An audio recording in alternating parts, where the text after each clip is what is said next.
Yeah, Brianna, this will be our first chance to ask questions for the U.S. reaction to that strike in Doha, with Israel making blatantly clear today that it was directly targeting Hamas leadership that was stationed in Doha, living there or there for these talks, as Qatar has played a standard role in trying to mediate a ceasefire, get hostages released ever since October 7th happened 22 months ago. Indicated that federal funding is well aware of President Trump himself was in Doha not that long ago, that with the Detroit Prime Minister, other Democrat-led states to get cover on public safety and tax dollars are at risk. You also had the FBI now it's an open question of say what that that this agency has been probing that since day one, meaning after may see federal charges come down. The attention from the administration coming despite resistance for some time from local White House mayor to thank the media for not sharing the video of that killing, citing the need to respect our victims' families. But the question at the rap sheet about what they knew had about this spans strike. more than I will a say decade of tumultuous failures by courts and magistrates, putting us back on the street, even at the against the urging of his own mother, that he would not be out in public,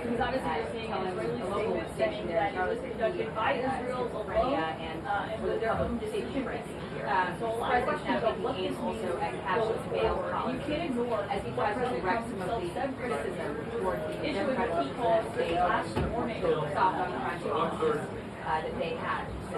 We also have this story emerging in the Middle East. You had Israel's strikes on Hamas targets in Qatar, really rippling the region, could have trickle-down effect on the Abraham Accords, and also poses big questions about what this means for the war in Gaza and whether it's possible to see an end to a diplomatic resolution. We've seen the reports facing the August targets in that attack were the top negotiators that strove with file of yesterday and they were survived. So a lot of questions get about what this means for that war, what the president knew, was not the president that not only the U.S. green-lighted it, of course, here from the White House, that letter. Now President Trump says but a lot of big news this program directed all comments to his staff. But obviously this is something that is also being driven by Republicans on Capitol Hill. And several of those Republicans trying to force the Justice Department to release all of the Epstein-related documents that it has in its capacity. Whether or not that ultimately happens remains to be seen. But this has obviously been an issue for the White House that has not gone by their best powers. So obviously we're going to see what is said about that and the sweeping. Also the new job report from the BLS that came out today is going to be a key topic for this White House. That has been something that obviously has been a center of controversy after they've hired Dr. Erica McIntyre from the BLS, the commissioner there, because the numbers that they did not like, arguing that that data was faulty. Now we're going to see what they have to say about these new numbers that came out today.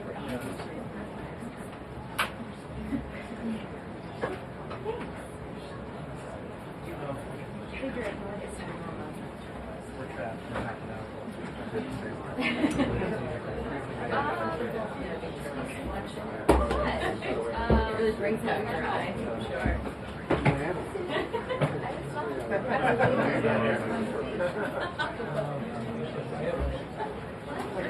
Yeah. My mom's birthday on Friday.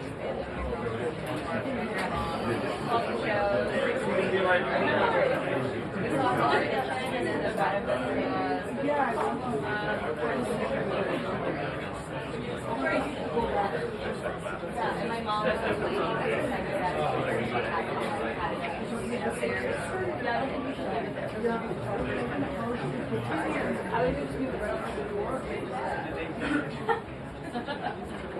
I'm trying to think. Yeah, sure.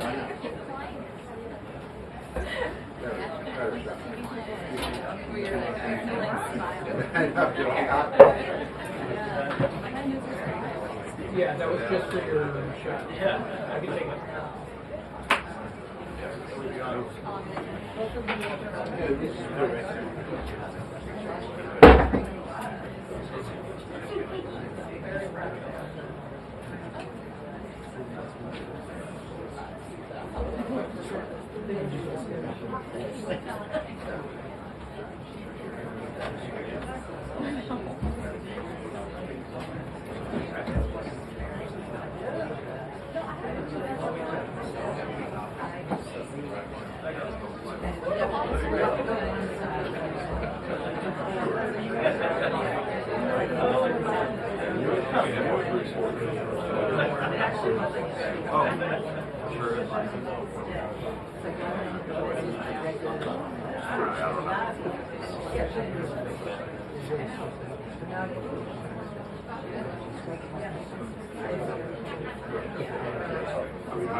Like this.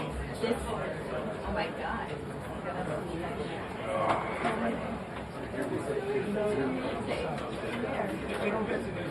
What? Ooh, awesome. I have.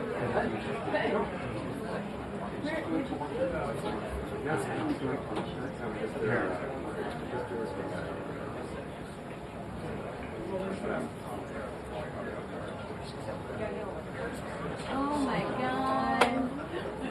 Oh my God. You guys look great. So good. She's stunning. You done good.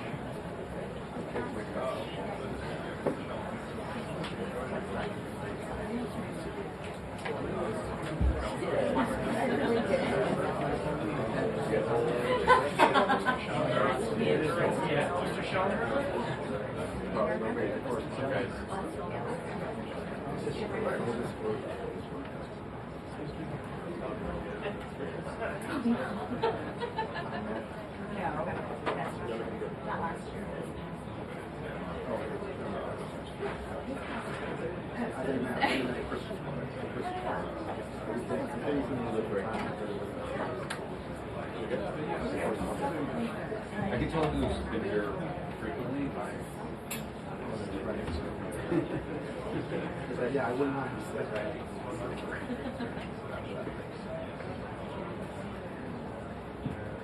What's your wager? Take another 20 minutes. I bet you, because of this airstrike, she's got to get to me. She's got to go.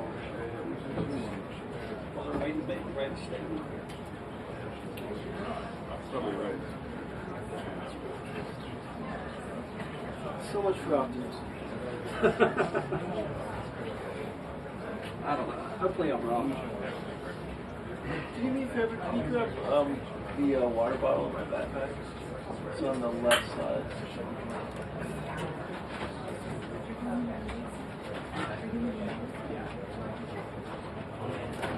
There you go. Jackie. Sure.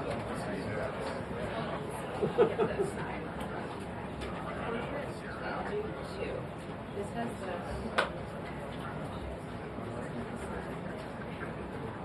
I know, we'll do some regular, not Yeah, fortunate. yeah. You're familiar with it.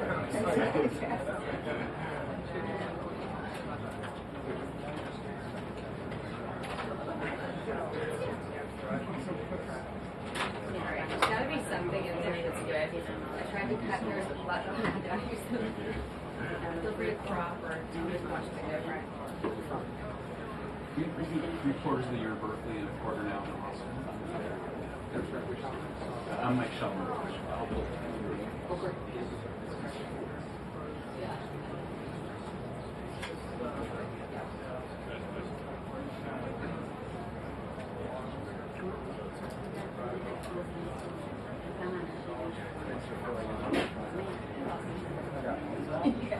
Very thorough.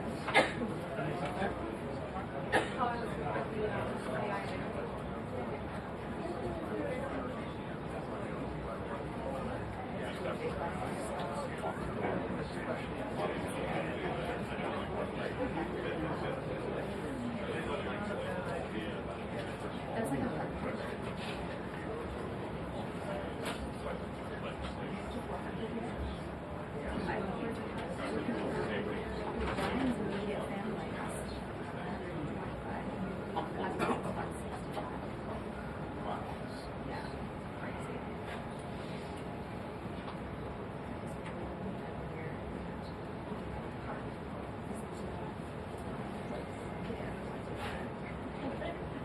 It's crazy.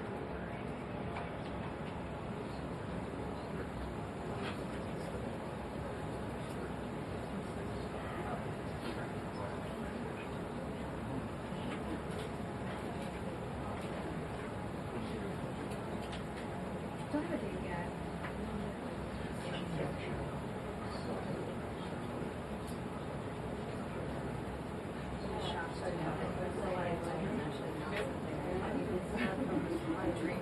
My whole life.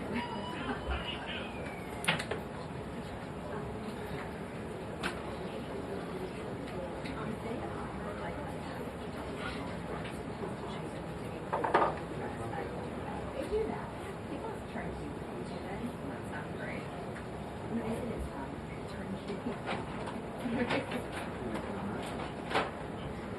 You're trying to really just her peek, just walk in.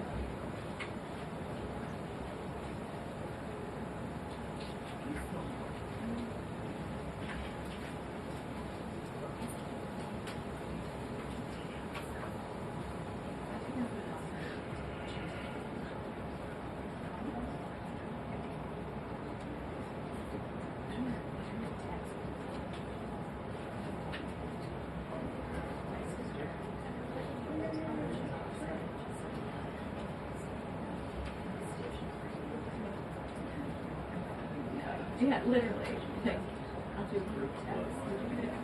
Thumbs up if you're having.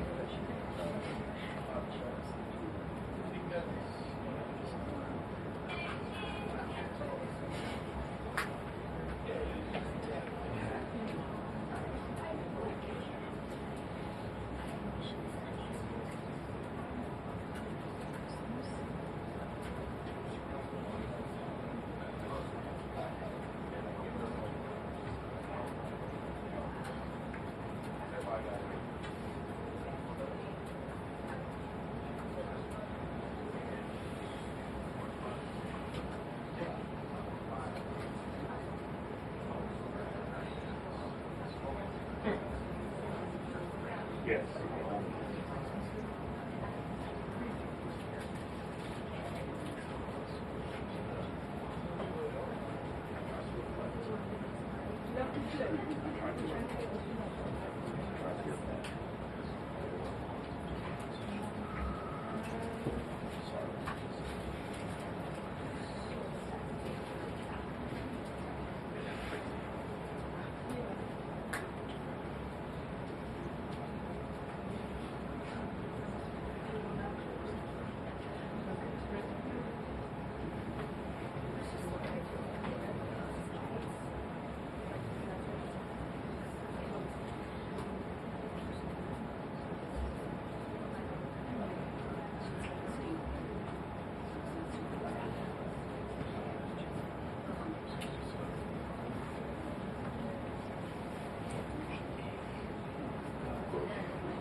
Right.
I don't know if you'd make it through this.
Two minutes until the briefing. 2 minutes until the briefing.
Good afternoon, everybody. Apologize for my tardiness today. Thanks for being here. Another packed room. It's good to see. We'll begin with a scheduling update today. President Trump will commemorate the 24th anniversary of 9/11 on Thursday with a visit to the Pentagon Memorial in the morning, followed by an appearance at the New York Yankees game at Yankee Stadium in the Bronx on Thursday evening. Next week, as you all know, the President and the First Lady will depart for their historic state visit to the United Kingdom on Tuesday, and they return to Washington on Thursday. Today, I would like to address the tragedy that has not received nearly enough media attention, the brutal murder of Irina Zarutska. Here are the facts that many outlets have shamefully and intentionally failed to report until President Trump drew attention to it. On August 22nd, Irina Zarutska was stabbed to death on the rail system in Charlotte, North Carolina, by a savage career criminal. This is a public transportation system that many in the area use every single day to go to school and work. Irina was on the train that night traveling home from her job at a pizzeria, still in uniform from her shift. This beautiful, innocent 23-year-old young woman was a Ukrainian refugee who had recently fled her country for a chance at a safer life and a promising new beginning here in the United States of America. But tragically, a public transportation system in a major American city was more dangerous than the active war zone that she left. The President and the entire White House are praying for her family and friends during this unimaginably difficult time. But while we extend our thoughts and prayers, we must also seek justice for this crime and call attention to this heinous incident. Surveillance video of the killing was finally released to the public this past Friday. It shows the alleged killer, DeCarlos Brown Jr., pull out a knife, get up from his seat behind Irina, and prepare to thrust a blade into her neck before the released footage gets cut. This is pure evil on full display. The most enraging and unacceptable part of this story is that her death was entirely preventable. DeCarlos Brown never should have been on that train that night. In fact, he should have been behind bars. DeCarlos Brown has been charged with crimes no fewer than 14 times, dating back to 2011, including for armed robbery, felony larceny, breaking and entering, and shoplifting. Brown had previously served 5 years in prison for a robbery with a deadly weapon charge, and he had also forfeited bonds 3 different times, twice in 2014 and once in 2023. Despite all of this past documented criminal history, when Brown was arrested yet again in January of this past year, a Democrat judge, I will add was a strong supporter of former Vice President Kamala Harris, released this insane criminal once again without requiring him to pay any bail. He simply had to sign a written promise to return for his court hearing. Think about how crazy it is to ask a career criminal, someone who by definition repeatedly breaks the law, to just sign a written promise and come back again another day. This is madness. This monster should have been locked up, and Irina should still be alive. But Democrat politicians, liberal judges, and weak prosecutors would rather virtue signal than lock up criminals and protect their communities. And perhaps most shamefully of all, the majority of the media, many outlets in this room, decided that her murder was not worth reporting on originally because it does not fit a preferred narrative. Many of the journalists in this room spilled plenty of ink trying to smear Daniel Penny for defending a subway car from a deranged lunatic in New York City, but none of those same reporters lift a finger to write stories about an actual murderer. Here's the truth that every American must know. Too many innocent people across the country continue to pay the price of the failed experiment known as cashless bail that has been championed by the Democrat Party for years. All the way back in 2020, North Carolina's then Democrat Governor Roy Cooper established a so-called task force for racial equity and criminal justice. Sounds nice, but it's not. That task force was co-authored by then Attorney General and current Democrat Governor Josh Stein. It recommended, quote, reimagining public safety to, quote, promote diversion and other alternatives to arrest. It also advised to de-emphasize some felony crimes, prioritize, quote, restorative justice, and eliminate cash bail. Democrats in North Carolina and nationwide are consumed with pushing a woke, soft-on-crime agenda, no matter how many innocent Americans suffer as a result. Instead of aggressively prosecuting and locking up violent criminals, the Democrat-backed cashless bail approach lets these criminals roam free in our country to offend again and again. These reckless policies have turned too many of American cities into hunting grounds for career criminals who mock our justice system, drain law enforcement resources, and wreak havoc on law-abiding citizens. Enough is enough, and that is why President Trump is doing everything in his power by taking action to undo these absurd policies.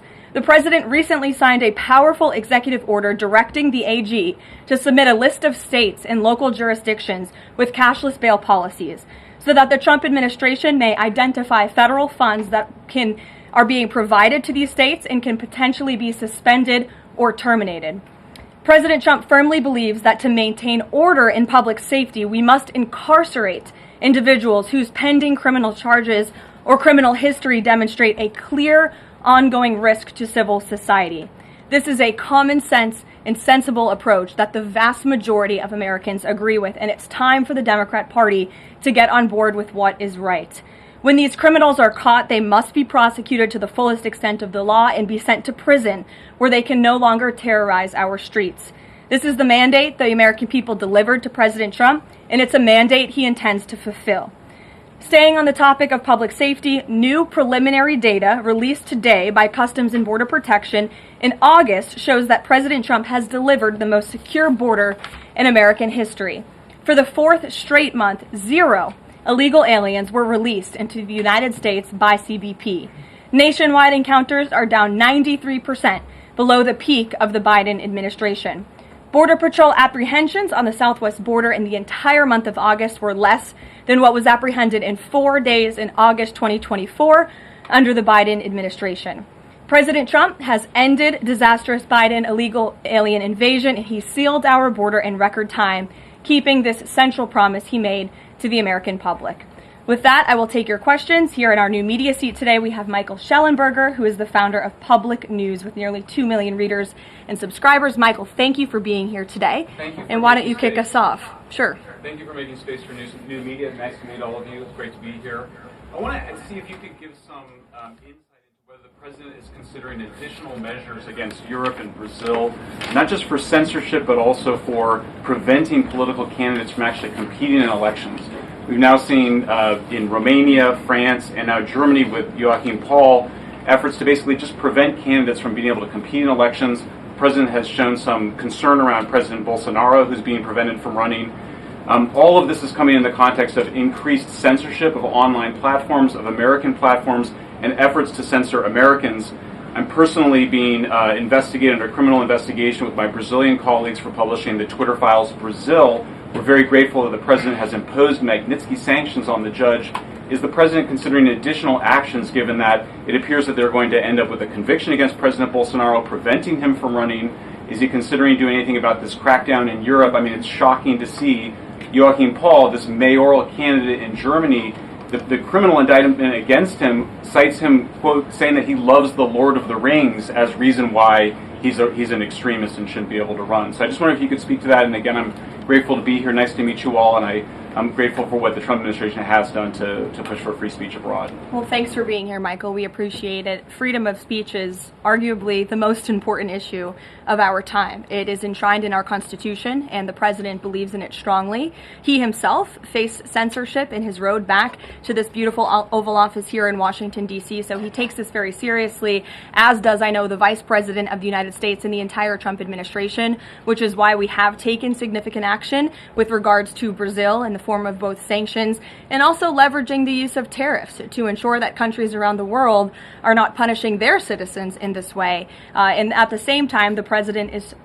while he's leveraging the United States to safeguard our interests abroad, he's also making sure that freedom of speech remains here in the United States of America. So I don't have any additional actions to preview for you today, but I can tell you this is a priority for the administration, and the president is unafraid to use the economic might, the military might of the United States of America to protect free speech around the world. Quick follow-up to that? Sure. Quick follow-up, which is just, there was a Reuters story saying that the Trump administration was looking at this Europe-U.S. trade deal as one of the sticking points, this issue of the censorship not just of U.S. platforms, of Americans. Do you have any updates on how those trade talks are going? And I also wonder if the president is concerned about NATO membership. NATO membership requires that you be a democracy and you have free speech. Is it possible that some of these actions that we've seen in Romania, France, and Germany would disqualify those countries from being in NATO after this? I have not heard the president discuss NATO membership in regards to this issue in particular, but I have heard him discuss the issue of free speech and the importance of free speech with foreign leaders around the world, including the Prime Minister of the United Kingdom. When we were in Scotland, the president brought this up and how important it is for the Prime Minister to protect free speech in the UK and in various conversations with other world leaders. So he brings it up, and I think the entire world knows that this is a priority for the President of the United States. Gabe. Thank you, Karoline. Regarding the Israeli strike in Doha, how much time or how much of a heads up did the U.S. get, and does the president support the strike?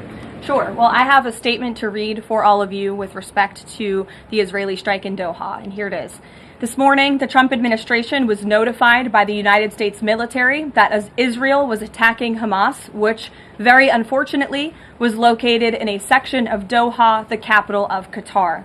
Unilaterally bombing inside Qatar, a sovereign nation and close ally of the United States that is working very hard and bravely taking risks with us to broker peace, does not advance Israel or America's goals. However, eliminating Hamas, who have profited off the misery of those living in Gaza, is a worthy goal. President Trump immediately directed Special Envoy Witkoff to inform the Qataris of the impending attack, which he did.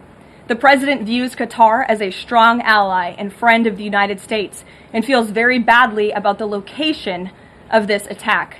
President Trump wants all of the hostages in Gaza and the bodies of the dead released, and this war to end now. President Trump also spoke to Prime Minister Netanyahu after the attack. The Prime Minister told President Trump that he wants to make peace, and quickly. President Trump believes this unfortunate incident could serve as an opportunity for peace. The president also spoke to the Emir and Prime Minister of Qatar and thanked them for their support and friendship to our country. He assured them that such a thing will not happen again on their soil. And to be clear, the president disagrees with the location of the strike, and that he passed that along to the Prime Minister Netanyahu. The president just confirmed that in the statement that I just read to you, which I spoke with him about before coming out here. Jackie. Thank you, Karoline. So is the president upset with Netanyahu now? The president made his thoughts and concerns about this very clear, and he spoke again both to Prime Minister Netanyahu and also the Emir and the Prime Minister of Qatar after this attack. And the president has always made it very clear that he wants peace in the Middle East, just like he sought that and accomplished that in his first term. He expects all of our allies and friends in the region, that includes both Qatar and Israel, to seek peace as well. And he wants to see that happen, and he's working with all of our allies in the region to get that done. Are there any consequences, so to speak, for Netanyahu doing this, as it sounds, against the president's wishes, or at least his belief that it was appropriate? Is there going to be any directive from the president to Netanyahu in terms of what's allowed in the future? And also, is there any concern this could jeopardize the Abraham Accords? Look, that's a decision only the president can make. With respect to your first question, to answer your second question, as you heard from the president, he said he believes that this can serve as an opportunity for peace, and he's still actively and aggressively pursuing it with all of our allies and partners in the region. Jennifer? Just to follow up on that, Karoline, are you able to say how often the president spoke to the Prime Minister of Israel before this? Because that's one question. And then what did he mean on Sunday when he posted, "I've given my last warning to Hamas," etc.? He wasn't talking about this strike on Doha? No, he was not. As I told you, the Trump administration was notified by the United States military that Israel was attacking Hamas, and the president spoke to the Prime Minister after the attack, as well as, again, the Emir and the Prime Minister of Qatar. And I know Secretary Rubio and Special Envoy Witkoff were present for that call with the Qataris as well. Reagan. Thanks, Caroline. I have two questions for you on crime crackdown. Sure. Democrats have tried to argue that red states have higher crime rates while overlooking problems of high crime in blue cities. I'm wondering if the president would consider working with red state governors to fix high crime in blue cities, like in Memphis, Tennessee.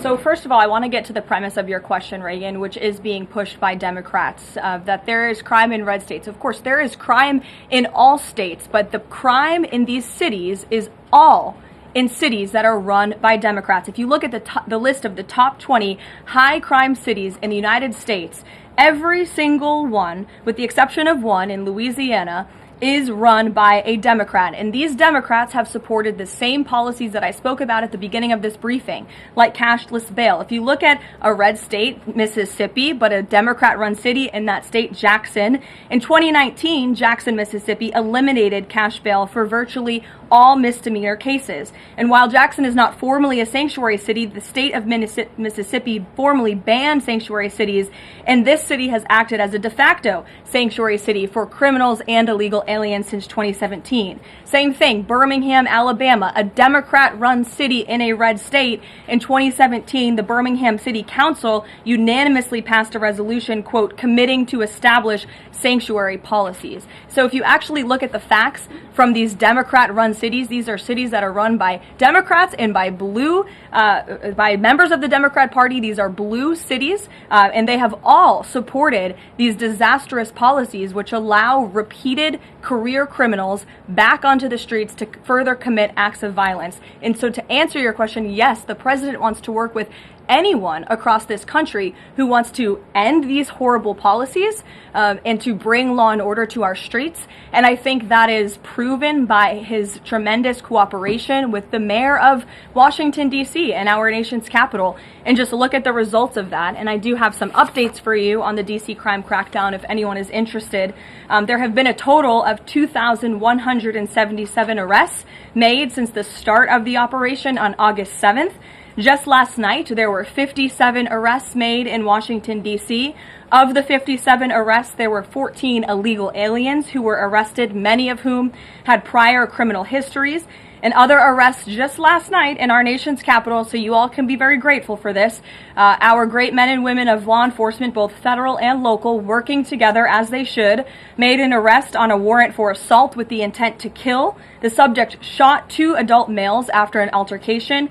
They made an arrest on a warrant for an armed carjacking. The subject assaulted an adult male in the face with a firearm and then took his keys.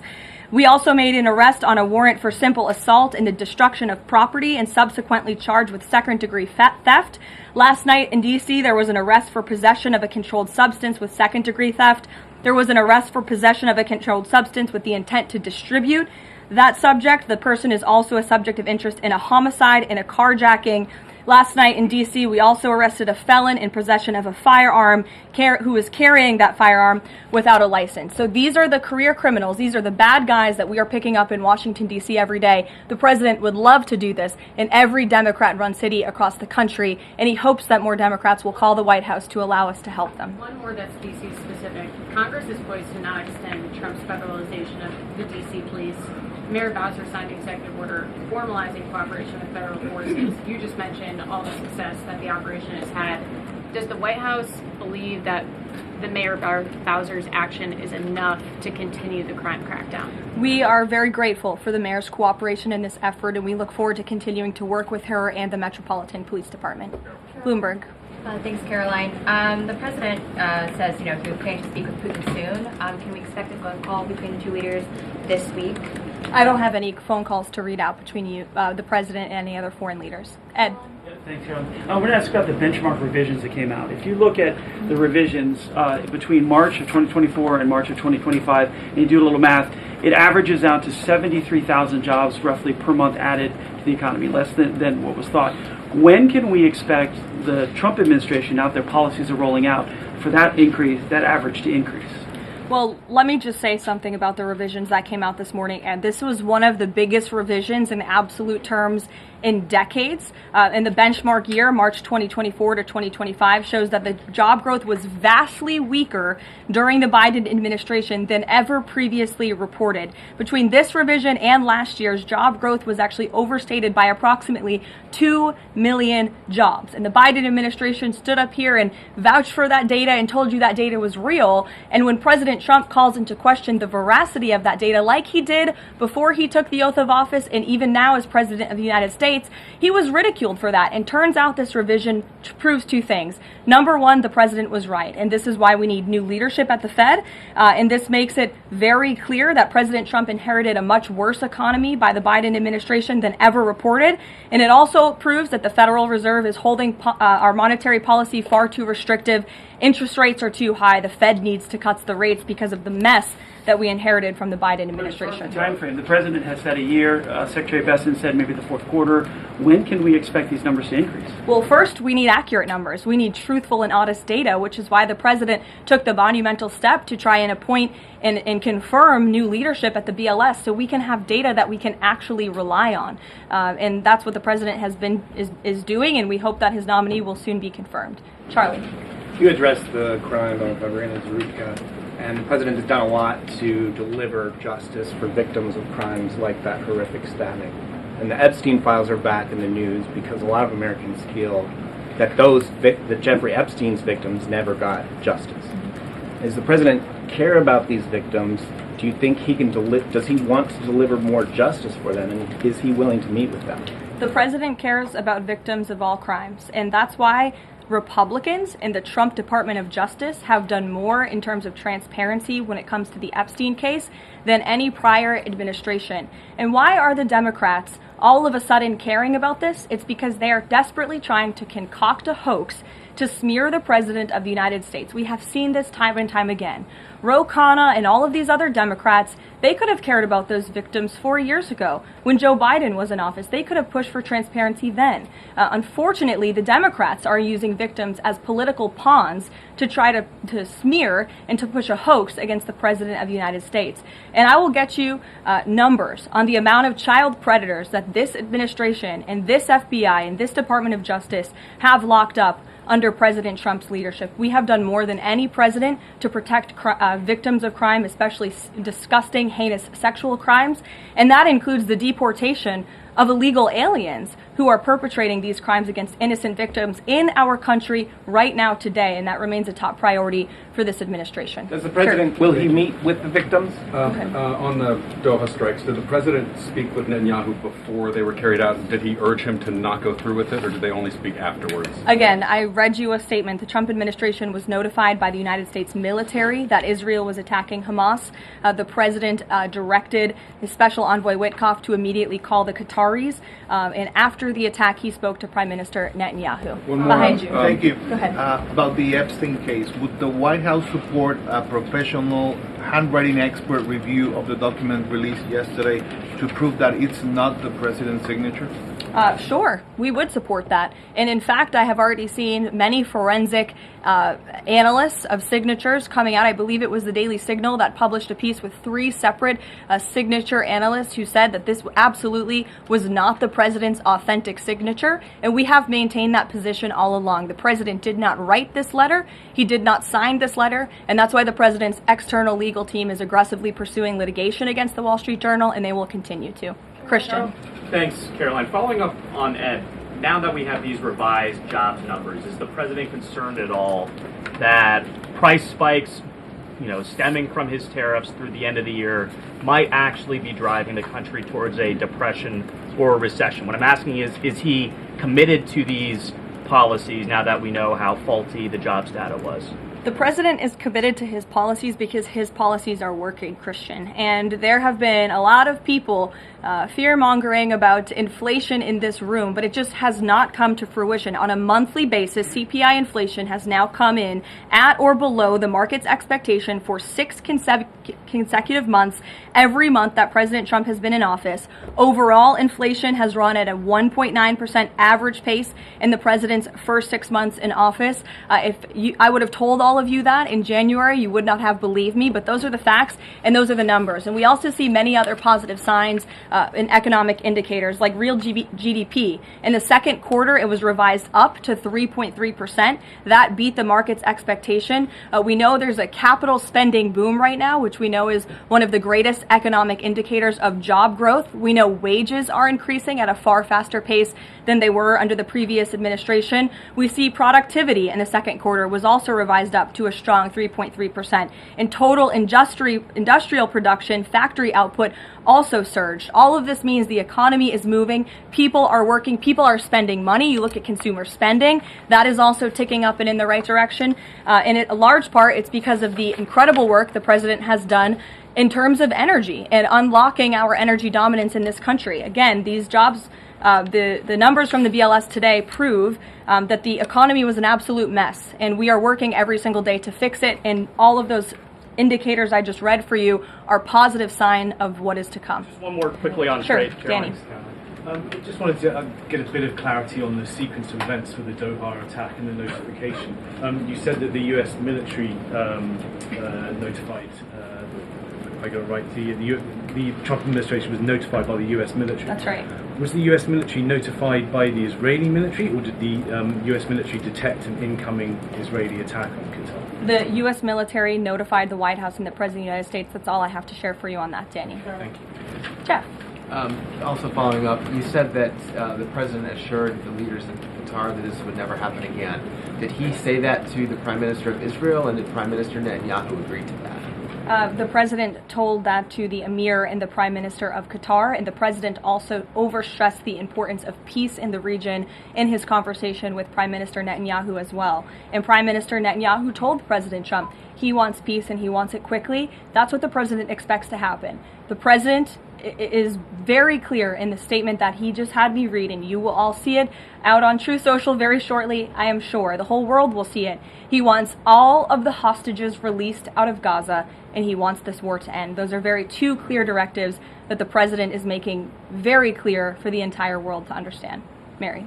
But Qatar obviously has been helping to negotiate these ceasefire talks. Does the president think that Israel is undermining negotiations by striking Qatar? Is he concerned that Qatar's no longer going to want to play that intermediary role? I think the president addressed that in the statement. I can read the whole thing for you again. I think it's very thorough because the president wanted to address all of your questions. We wrote, unilaterally bombing inside Qatar, a sovereign nation and close ally of the United States that is working very hard and bravely taking risks with us to broker peace, does not advance Israel or America's goals. However, eliminating Hamas, who have profited off the misery of those living in Gaza, is a worthy goal. So he answered that question himself. You can't say that Israel informed the U.S.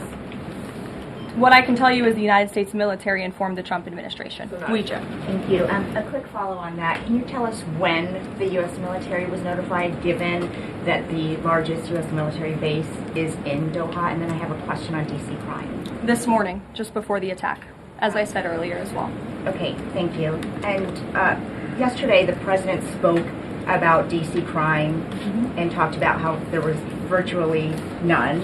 And then he expressed frustration about things that take place in the home they call crime. He said, they'll do anything they can to find something. If a man has a little fight with the wife, they say this is crime. See, now I can't claim 100%. Exactly what crimes was the president referring to? He wasn't referring to crimes. That's exactly the point he was making, Ouija. What the president is saying is that these crimes will be made up and reported as a crime to undermine the great work that the federal task force is doing to reduce crime in Washington, D.C. And I think the president has every reason to believe that, given the efforts of many reporters in this room who actively seek to undermine the president and what he's doing in our nation's capital. We all know that deep inside you all agree with this because you all live here, and I'm sure you are very grateful for the administration's efforts to make the city, which we all reside in, much safer for ourselves and our families. Michael. Thank you, Caroline. Florida Congressman Randy Fine is calling for judges to face consequences if the violent repeat offenders they release go on to commit new crimes. Is that something the president supports? It's not something I've heard the president discuss. You can ask him yourself next time you have the opportunity to. How's that? Caroline, one more question. On Thursday, President Trump will head to the Pentagon and also to New York City in honor of the 24th anniversary of 9/11. Has the president expressed any interest on creating or having congressmen create a new 9/11 commission to answer some of the ongoing questions many Americans have about that day?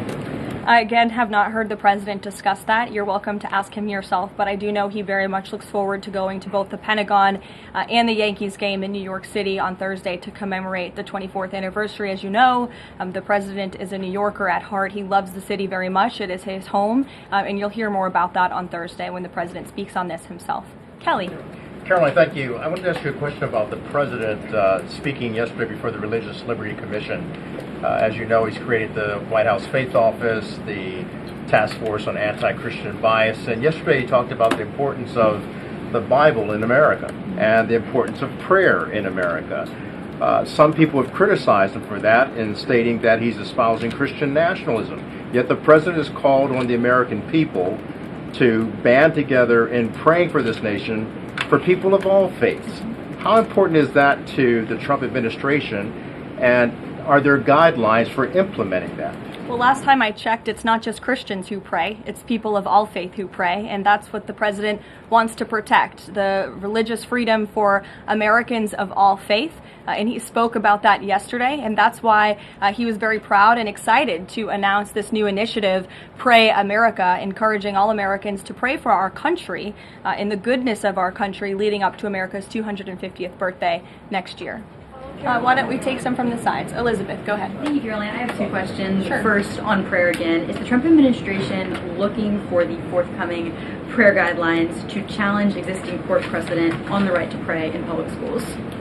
Well, the president spoke about that yesterday, and some of the changes we are making to ensure that the religious liberties of America's students and our youth are respected in public schools. In fact, he had a young student and invited him on stage to share his story about how when this young boy spoke about biological and biblical truth in his classroom, he faced consequences for that, and how Americans of faith should not be facing consequences for expressing their religious freedom and their religious views. Not in any public school in America should that be happening. You heard the president talk about that yesterday. Sure. Caroline, thank you so much. Regarding Israel attacking Doha, beside the phone call, what was President Trump's involvement in the attack, if any? Look, I don't have anything more to read out for you on this other than the very lengthy and thorough statement that I have shared repeatedly now. Sure. Go ahead. Thank you. After the Supreme Court ruling yesterday on the ICE raids in Los Angeles, some particularly non-white U.S. citizens are saying that they're going to begin carrying their U.S. passports with them at all times. What is the White House's response to Americans who are concerned about being swept up, as others have been already, in these enforcement actions? They should not be concerned, because this administration is focused on the detention and deportation of illegal alien criminals who broke our nation's immigration laws. And the Supreme Court upheld the Trump administration's right to stop individuals in Los Angeles to briefly question them regarding their legal status, because the law allows this, and this has been the practice of the federal government for decades. And the Immigration and Nationality Act states that immigration officers can briefly stop an individual to question them about their immigration status if the officer has reasonable suspicion that the individual is illegally present in the United States. And reasonable suspicion is not just based on race, it's based on a totality of the circumstances to review. And I will tell you, I spoke to our border czar about this morning, when ICE goes out to conduct a targeted operation to deport illegal criminals from our community, they are doing so with intelligence, they are doing so with law enforcement sources, they are doing so in most cases with the backing of local law enforcement who know exactly where these illegal alien criminals and drug traffickers and drug dealers are hiding in plain sight in American communities. And the men and women of ICE are doing everything they can to not only follow the law, but to enforce the law. And it's about time that has happened, because we had 4 years of an administration who completely ignored and evaded our nation's very clear immigration laws, and the Supreme Court has reaffirmed that. Thanks, Caroline. One of the other documents released by the House Oversight Committee contained a photo of Jeffrey Epstein holding an oversized check that was made out to him in the check from the president for $22,000 for a fully depreciated woman. I wondered if the president has any recollection of that, or what you guys make of that photo that was included in those documents. Did you see the signature on that check? It is not Donald Trump's signature. It is absolutely not. The president did not sign that check. But does he recognize the woman? Caroline, Thank you, Caroline. on the New York City election, Caroline. is he considering? Well, I'll take both of you. Go ahead. So, first, is the president considering offering Mayor Eric Adams a job? If so, why? And does he think Curtis Lee was a serious candidate for New York City mayor? Look, the president has made it quite clear he wants this race to move forward in New York City. He does not want a communist to be running New York City, but as for weighing in on other individual candidates, I'll leave that to the president to do himself. Caroline, and then following up on Reagan's question, many of these highest crime cities in America, they're led by black mayors, including the three that you mentioned, Jackson, Memphis, Birmingham. So given that, what's your response to criticism from the left that Trump is targeting black mayors? Isn't he just trying to protect black people? The president is trying to protect all Americans from crime, and he wants to make all of our cities in America safe. And the fact is, the most dangerous cities in America are run by Democrats, overwhelmingly. And according to the FBI crime statistics, 19 of the top 20 cities with the highest murder rate are run by Democrats. And these high crime Democrat-run cities are driving up the crime stats in otherwise safe red states. So of course he wants to address this problem. He's made that quite clear. Mike Johnson, he came out and said that the president was an FBI informant. Do you know what he meant by that, if it's not true? I can affirm that is not true. I think the speaker was referring to the fact that President Trump kicked Jeffrey Epstein out of his Mar-a-Lago property for reasons the president has already discussed. John. Oh, thank you, Caroline. First of all, as a Washington, D.C. resident with my family, I just want to thank the administration for revitalizing safety here in the last 3 weeks. It's been stunning. Well, I want to go to Virginia. All of a sudden, out of the blue, Winsome Sears has closed the gap on Abigail Spanberger. Got 4 issues. Coerced abortions in Fairfax County without telling mom or dad, no parents, girls going in boys' bathrooms on film, right? 2 of the young fellows get suspended for complaining about it. Virginia Beach man, an innocent man, is now died in a car crash by a drunk illegal going on the other side of the road. And now you got Spanberger's got these racist signs. When are we going to get the president to make an official endorsement of Winsome Sears and maybe come and campaign in West Virginia? Well, as you know, I'm very limited in what I can talk about when it comes to political endorsements in future elections from this government podium. But all of the issues that you just mentioned I know are very important to the president, and it's quite common sense. It's the foundation of the Republican Party, and it's what sent this president back to the Oval Office. We want to keep men out of women's sports and bathrooms. We want criminals to be locked up. The president wants to see law and order in every state across the country. But as for political endorsements, I'll leave that to him and his political advisors to make those. Sure. Haley. Thanks, Caroline. I have 2 questions for you, if it's okay. One on Doha and one on immigration and crime. Sure. On Doha, ahead of the strike we saw today, did the administration at any point try to dissuade the Israelis from the potential for an action like we saw today? Again, I have answered questions repeatedly on this. I have a very lengthy statement which we will release after this briefing for all of you to read and to report on once again. Okay, and then on a case in Maryland, the killing of Dakara Thompson, there are reports that the suspect arrested for her murder was in the country illegally and arrested and released for driving under the influence both in 2022 and in April of this year by U.S. Park Police. Is the administration looking into what process allowed this to take place? Yes, we absolutely are. As soon as we saw this case, we ensured that the Department of Homeland Security and the Department of Justice were on it, and I can assure you that they are. This is another heinous act of violence against someone who should have never been in our country illegally in the first place, and that's exactly why the deportation of illegal criminals from our country is a top priority for this administration, and it's something that is happening every single day. And I would encourage all of you to continue to report on the very violent illegal alien criminals that we are deporting daily from American communities across the country. We will never understand how many lives have been saved by these efforts, or how many lives would have been lost if not for this president and the administration's policy to deport illegal criminal aliens. On tariffs? Thanks, Caroline. Follow up on Charlie's question. Would the president meet with the Jeffrey Epstein victims? I don't have any meetings for you to read out on that. Caroline. Go ahead. Thanks, Caroline. Is the Trump administration considering a ban on transgender Americans owning guns? Is that something the president would support, even as we've seen some gun groups oppose the idea of it? I saw reporting on this. I understand there were very preliminary, low-level discussions about this at the Department of Justice, and then sometimes those discussions are reported as fact. I'm not tracking any potential actions on this front, and I'll let the president weigh in on that. It's a policy decision, and it's far too early or would be premature, inappropriate for me to weigh in on it at this point in time. Behind you. Go ahead.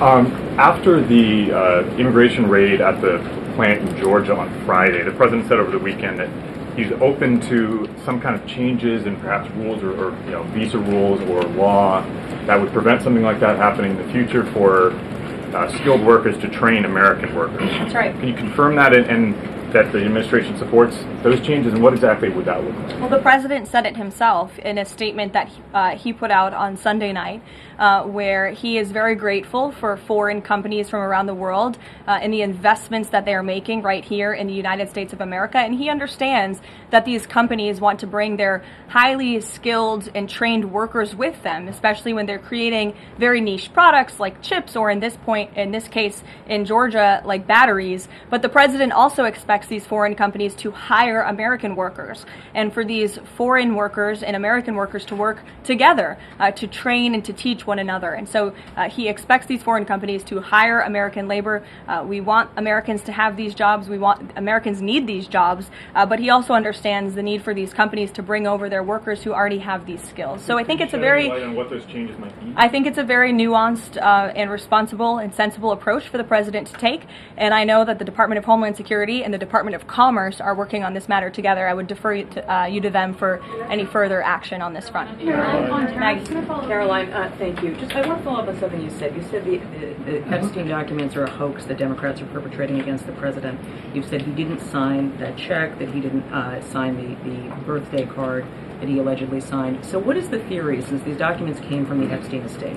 Who is I guess in your view, faking these documents? I did not say the documents are a hoax. I said the entire narrative surrounding Jeffrey Epstein right now that is absorbing many of the liberal cable channels on television is a hoax that is being perpetuated by opportunistic Democrats like Ro Khanna and the others whom you saw on that press conference outside of Capitol Hill, who are trying to push this hoax against the President of the United States. What exactly is the hoax? I'm just trying to understand what's fake. What's fake is not the documents. The hoax is the Democrats pretending to care about victims of crime when they do not care about victims of crime, when they have done nothing to solve crimes, when they have done nothing to lock up child pedophiles and child rapists across the country, and when they are now using victims as political props to try and, again, smear the President of the United States and drag on this bad story about him. It is a distraction. The Democrats view this story as nothing more than an attempt to distract from the accomplishments and the achievements of this administration.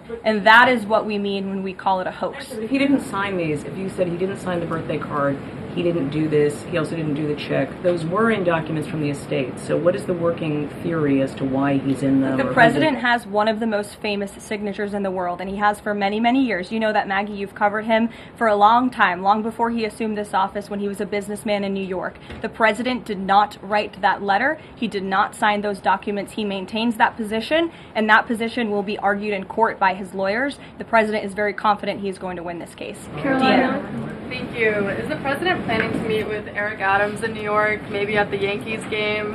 And has he personally talked to him about the race? I am not tracking any meeting with Mayor Adams at this time, but if that happens, I'm sure the New York Post will be one of the first people to know about it. I'll take a couple more questions while we go to the back. Tom Dempsey with News Nation. Regarding the growing U.S. military News presence... Nation, all the way in the back. Regarding the U.S. military, the growing U.S. military presence in the Caribbean, when asked directly about possible future military action, President Trump responded, "You're going to find out." What could the U.S. public expect of that situation moving forward, and what sort of ongoing threat does Trendeo Agro present? I think it would be very unwise of me to preview what the president meant from this podium. But I think what the heart of what the president was saying, I know what the heart of what the president was saying and this administration believes, is that the regime in Venezuela is illegitimate. And it is unacceptable to this president and this administration to traffic illegal, deadly drugs into the United States of America.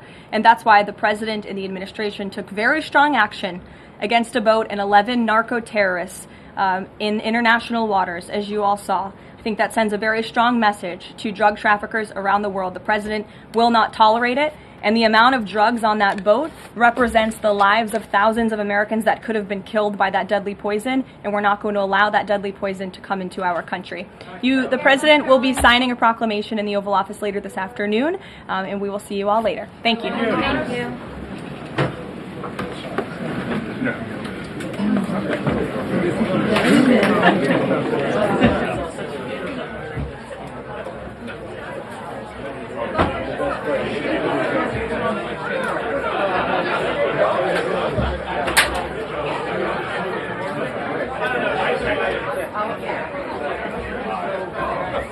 They said they were not notified.